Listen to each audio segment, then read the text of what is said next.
আজ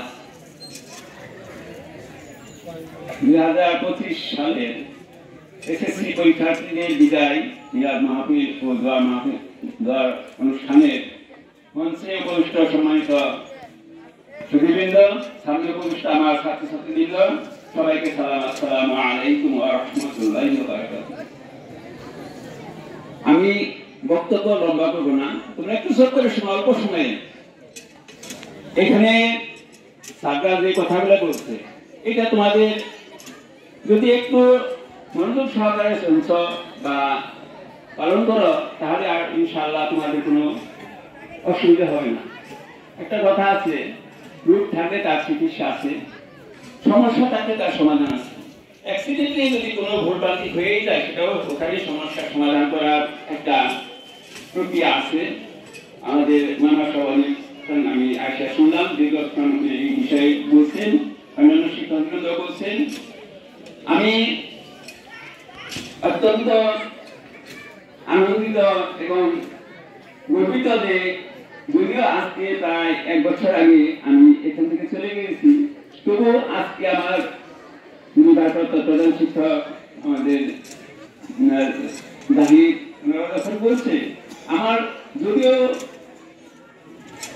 আগে বলছে আমার চোখের অপারেশন, একটা স্থানীয় অপারেশন হয়েছে, তারপরেও এখনো পুরোপুরি ওরকম ভাবে সুস্থ না, তারপরেও আমি আসতে পারছি, এই জন্য আমি নিজেকে ধন্য মনে করছি।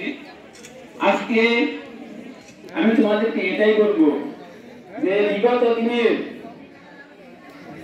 অনেকে স্যারে বলছে আমাদের মরহুম আব্দুল কাদের খেলাই স্যারের কথা।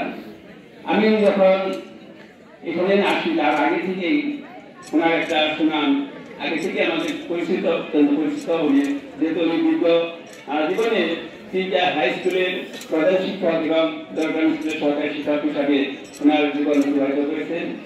সেই সাথে এই স্কুলে আরো 2জন শিক্ষক মৃত্যুবরণ করেছেন, আমাদের বাসুর সাহেব এবং আব্দুল সাত্তার সাহেব। তো আব্দুল সাত্তার সাহেব এবং আমি একসাথেই হজের যাওয়ার প্ল্যান ছিল 2017 সালে, কিন্তু একটা কারণবশত উনি হয়তো যাইতে পারেন নাই, পরের বছর যাই ওখানে মৃত্যুবরণ করেছে এবং সাথে সাথে আমার কাছে ফোন আসছে। আমরা তাদের জন্য দোয়া করবো যাতে ওনারা ওনাদের জীবন ওনাদের নিশ্চিত হয়।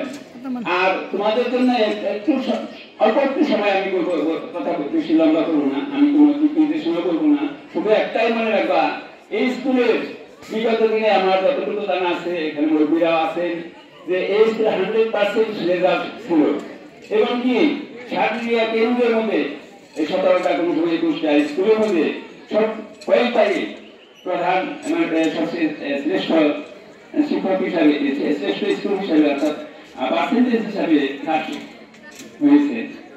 এটা আমাদের আজকে হয়তো তোমরা যারা পরীক্ষা দিবা একটুখানি খেয়াল করে দেখো যে বর্তমানে আমাদের যারা বলবে, আমাদের বয়সে যারা আছেন, আমাদের সিনিয়র যারা আছেন এখানে, ওনারাও জানেন এক সময় পরীক্ষার খাতাগুলো খুব কঠিন আকারে দেখা হতো।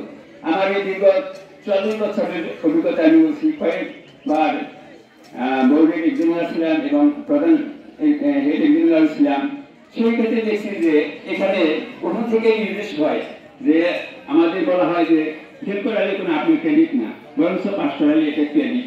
তো এখন বর্তমানে যে সৃজনশীল পদ্ধতি, এটা তোমাদের পাস করা খুব সহজ। আমি মনে করি যেখানে 70 নম্বরের মধ্যে তোমাদের 2টা প্রশ্ন 1 এবং 2, হতে 1 হতে 2, এই 2টা প্রশ্ন যদি পারো তাহলে 3 7 21 নম্বর, এসে তোমার পাস। এটা পাস করা খুব সহজ। তারপরে যে যারা ক নম্বর পারবা, তারপরেও তো এরকম ভাবে তাদের কিছু অংশ যদি কাজ করো, এমন কি হবে কিনা দেখা যায় যে যারা এই সেমিনার তারা বিশ্বের উপরে গেলে মনে করো যে তোমার একটা জাতি পাস হয়, এটা চেষ্টা করেন। এক সময় মুরব্বীরা ছিলেন, আছেন, বাসের সাহেব আছেন, নির্মাণ সাহেব আছেন, ওনারাও জানেন যে 3 বার আমি 1 নম্বর কাটা যাচ্ছে। এখন এরকম সময় নাই, এমনকি ভগ্নাংশ নাম্বার দিত 3.5 4.5 এরকম ভাবে দিত, এখন এই ভগ্নাংশ নাম্বার নেই, এটারও সম্পূর্ণ নম্বর দিতে হবে। সেই হিসাবে 2 আর 1 3, 3 7 21 নম্বর পেলে তুমি যদি পাস করবা, এত হতাশ হওয়ার কিছু নেই। আর যে বিষয় তোমরা একটু লক্ষ্য রাখো, সেটা যে তোমাদের যারা কক্ষ পরিদর্শক অর্থাৎ গার্ড দিবে, এরা কিন্তু তোমরা কোনো স্কুলের শিক্ষক। এটা মনে করে না যে তারা অন্য তাদেরকে কোন রকমে যাতে তারা মনক্ষুণ্ণ হয় বা তোমার প্রতি একটু অসাধারণ আচরণ করে, তাহলে এরকম কিন্তু তোমার পরিণতি। তুমি মনে করবা যে আমার শিক্ষককে আমি যেভাবে শ্রদ্ধা করি, এরাও তো শিক্ষক, এরাও তো আমার শিক্ষক হিসেবে আজকে আমার ওনাদের দায়িত্ব পালন করছে। কাজেই তোমরা সেই শিক্ষকদের কোনো সময় সেবায় তুলবে না বা প্রতি কোন রকম অসাধারণ করবে না, যাতে তারা মনক্ষুণ্ণ হয় বা তোমার প্রতি খাতা টান দিয়ে নিল বা স্কুল করে এরকম যেগুলো আছে এরকম যেন ব্যবহার না হয়। তো আমি তোমাদের সকলে যাতে ভালো ফলাফল পাও, ভালো রেজাল্ট করতে পারো, এটা আমি দোয়া করি। আর আমার মনে করে যে আমি এখানে যখন